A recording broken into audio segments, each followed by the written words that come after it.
Madrid pourrait être expulsé de la Ligue à cause d'un numéro de maillot et d'un nom? Oui. Cela semble surréaliste, mais c'est exactement ce qui se passe en ce moment dans les bureaux de la fédération et dans les couloirs du Bernabeu. N'oublie pas de laisser un like, de t'abonner si ce n'est pas encore fait, de partager cette vidéo et d'activer la cloche pour ne manquer aucune nouvelle explosive du monde du football. Ce qui semblait être un été relativement calme après tant de polémiques avec Vinicius, l'affaire de l'alignement indébido et les accrochages entre Florentino et Tebas a de nouveau explosé. Et tout cela à cause d'un jeune de 18 ans fraîchement arrivé, Franco Mastantuono, la nouvelle pépite argentine qui, sans le vouloir, se retrouve au cœur de l'ouragan le plus absurde de ces derniers temps. Il se trouve que la Ligue, avec Javier Tebas à sa tête, a envoyé un communiqué officiel au Real Madrid dans lequel elle exige deux choses. Premièrement, que le numéro de maillot de Mastantuono soit changé immédiatement, car selon eux, un joueur de l'équipe première ne peut pas porter un numéro supérieur à 25. Et deuxièmement, et c'est là que ça devient grotesque, que le nom sur son maillot cesse d'être Mastantino pour devenir Franco, parce que, disent-ils, en Espagne, les footballeurs sont davantage connus par leur prénom que par leur nom de famille. Et bien sûr, vous pouvez imaginer le tollé que cela provoque dans un pays où le mot « Franco » évoque bien plus qu'un simple prénom. Le Real Madrid a perçu cela comme une véritable provocation. Florentino Pérez, qui en avait déjà assez de Tebas, est furieux. Les joueurs y voient une attaque directe contre le club et contre la liberté d'un jeune qui ne veut que jouer au football. Et les supporters sont divisés entre ceux qui rient de l'absurdité de la situation et ceux qui craignent que, si cela continue, Mastantuono devienne la victime d'une guerre politique et médiatique qui ne le concerne pas. Mettons un peu d'ordre dans tout cela, car cette histoire a plusieurs couches. D'un côté, il y a la question du numéro de maillot. Franco est entré sur le terrain avec le numéro 30, comme s'il était un joueur de la réserve, bien que tout le monde sache qu'il s'agit d'un transfert pour l'équipe première. Selon la réglementation, les numéros de 26 à 50 sont réservés aux joueurs ayant une licence de l'équipe réserve et cela que le Real Madrid aurait contourné la règle en l'inscrivant avec une licence du Castilla pour économiser une place dans l'effectif principal, comme le fait le Barça avec la moitié de sa réserve. Tous les grands clubs d'Espagne le font depuis des décennies.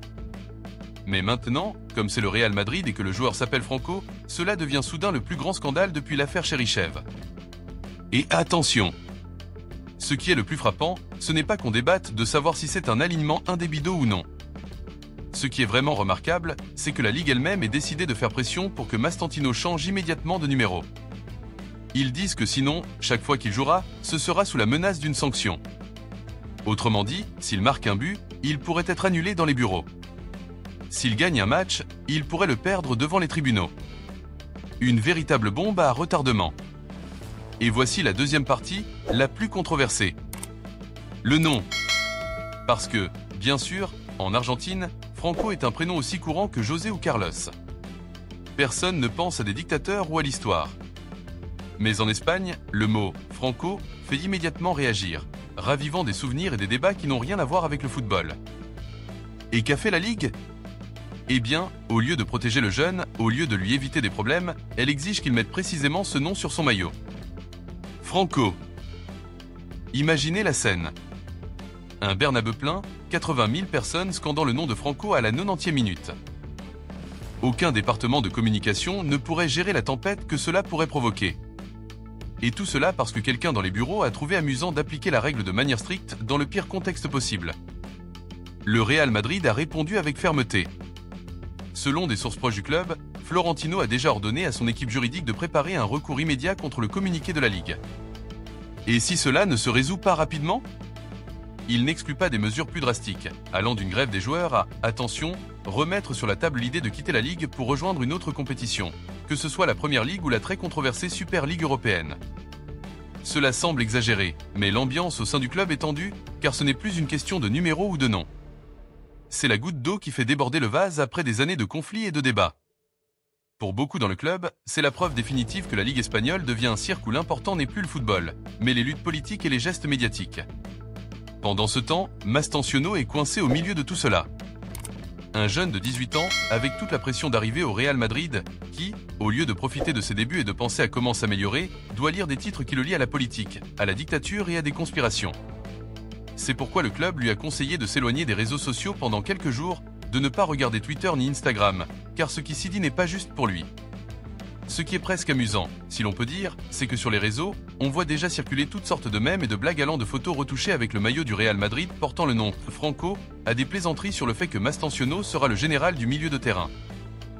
Même des comptes de supporters du Barça disent que cette situation est une punition divine pour des années de faveurs arbitrales. Le classique chambrage, mais poussé à l'extrême. Et bien sûr, certains soupçonnent que derrière toute cette pression, il y a des mouvements obscurs venant de Barcelone. Ce ne serait pas la première fois que l'entourage du Barça essaie de profiter de la moindre faille pour ennuyer le Real Madrid. Soyons clairs, croyez-vous vraiment que si ce joueur jouait au Barça avec le même numéro et le même nom, cela provoquerait le même scandale? Évidemment non. Il y a ici une double mesure évidente. Pour vous donner une idée de l'ampleur de cette affaire, plusieurs associations de supporters, selon des fuites, auraient envoyé des lettres à la Ligue pour demander officiellement que le Real Madrid soit forcé de changer le nom sur le maillot. Certaines invoquent même le respect de la mémoire historique. Attention à l'argument, un jeune Argentin de 18 ans ne peut pas porter son propre nom parce qu'il sonne mal en Espagne. C'est comme si, en Italie, on interdisait à quelqu'un de s'appeler Benito à cause de Mussolini. Où mettons-nous la limite ? Le vrai problème, c'est que la Ligue, au lieu de calmer les choses, jette de l'huile sur le feu. Et cela met le Real Madrid dans une position où soit il réagit avec force, soit il se fait écraser. Florentino le sait, l'équipe le sait et même les supporters le savent. C'est ce qui crée cette tension. Il ne s'agit pas seulement d'un communiqué, mais d'un bras de fer qui pourrait mal finir. Ce qui vient maintenant est crucial. Le Real Madrid a une semaine pour répondre officiellement. Soit il change le numéro et le nom de Mastantuono, soit il risque des sanctions. Et la grande question est, Florentino cédera-t-il à Tebas? J'en doute fortement. Ce que je vois comme plus probable, c'est que le Real Madrid prépare une offensive juridique. Qu'il essaie de gagner du temps et qu'il utilise cette affaire comme une arme pour continuer à pousser l'idée que l'Espagne a besoin d'une nouvelle structure de ligue sans Tebas à sa tête. Le point culminant de tout cela pourrait arriver ce week-end, lorsque le Real Madrid recevra Oviedo. Si Mastantino joue, avec quel maillot sortira-t-il sur le terrain? Avec le numéro 30 et son nom de famille? Avec un numéro plus bas, Franco, dans le dos? Ou restera-t-il sur le banc pour éviter les ennuis? Quel que soit le scénario, ce sera polémique et c'est ce qui fait de cette affaire une véritable bombe pour le football espagnol. Parce qu'en fin de compte, au-delà des aspects juridiques et des querelles entre dirigeants, ce que nous avons, c'est un jeune qui devrait faire la une pour son talent et qui, au contraire, l'est pour son nom. Et cela dit beaucoup sur la direction que prend ce sport dans notre pays. Et attention, nous ne parlons pas de n'importe quel talent. Nous parlons de Franco Mastantino, un jeune qui, à seulement 18 ans, est déjà considéré en Argentine comme l'héritier naturel de Riquelme qui, au Real Madrid, est comparé par beaucoup à Modric à ses débuts à Tottenham. Un milieu de terrain avec une vision de jeu qui semble venir d'une autre planète. Mais ici, on ne discute pas de comment il casse les lignes avec une passe, de comment il entre dans la surface avec aisance, ou de comment il s'est adapté en quelques semaines au rythme effréné d'un vestiaire rempli de stars mondiales, n'est-ce pas? Non. Ici, on discute de s'il doit porter le numéro 30 ou 19, si son maillot doit indiquer Franco ou Mastantino et si cela offense ou non une partie de la société espagnole. C'est ridicule. Et le pire, c'est que pendant qu'on parle de ça, on met de côté les vrais problèmes de la Ligue. Des stades à moitié vides dans plusieurs villes, des horaires qui compliquent la vie des supporters qui veulent aller au match. Des droits télévisés qui suscitent de moins en moins d'intérêt à l'étranger. Mais non, le problème urgent, selon Tebas et compagnie, c'est le numéro d'un jeune. Ce qui m'inquiète le plus, c'est le précédent que cela pourrait créer. Si on force le Real Madrid à changer le numéro et le nom, qu'est-ce qui suivra? Interdire à un joueur avec le nom de famille de jouer parce que ça sonne monarchique? Obliger un joueur nommé Ressu à utiliser ses initiales parce que ça pourrait offenser quelqu'un? On arrive à un point où le football cesse d'être du football pour devenir un terrain de lutte politique et de polémiques inutiles. Au Bernabeu, l'indignation est totale. Florentino, qui est généralement un homme froid et calculateur, n'a pas caché sa colère cette fois-ci. Et si vous connaissez Florentino, vous savez que quand il parle de manque de respect, c'est qu'il prépare déjà l'artillerie. Pendant ce temps, l'équipe essaie de protéger Mastantuono et Vinicius, toujours plus passionnés, auraient publié un message cryptique sur les réseaux. Quand le talent dérange, c'est qu'on est sur la bonne voie. Mais le bruit devient de plus en plus fort. Dans les émissions télévisées, on débat plus de savoir si Mastantino devrait s'appeler Franco, Franck ou Francisco. Et pendant ce temps, en Angleterre, on se frotte les mains.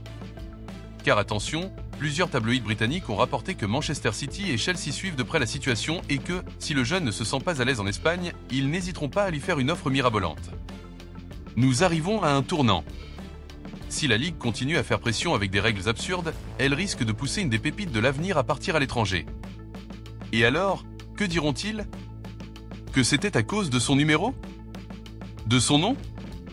Ou admettront-ils que le problème vient de la manière dont notre football est géré depuis des années? Le point culminant de cette histoire pourrait arriver dimanche, lorsque le Real Madrid recevra Oviedo. Est-ce que Mastantino jouera avec le numéro 30 et son nom de famille dans le dos, défiant directement la Ligue, ou décidera-t-on de le laisser hors de la convocation pour éviter les ennuis? Ce qui est sûr, c'est que toute décision fera la une. S'il joue, ce sera une nouvelle.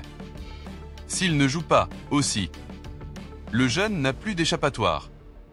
Et voici une réflexion finale. Le football devrait unir.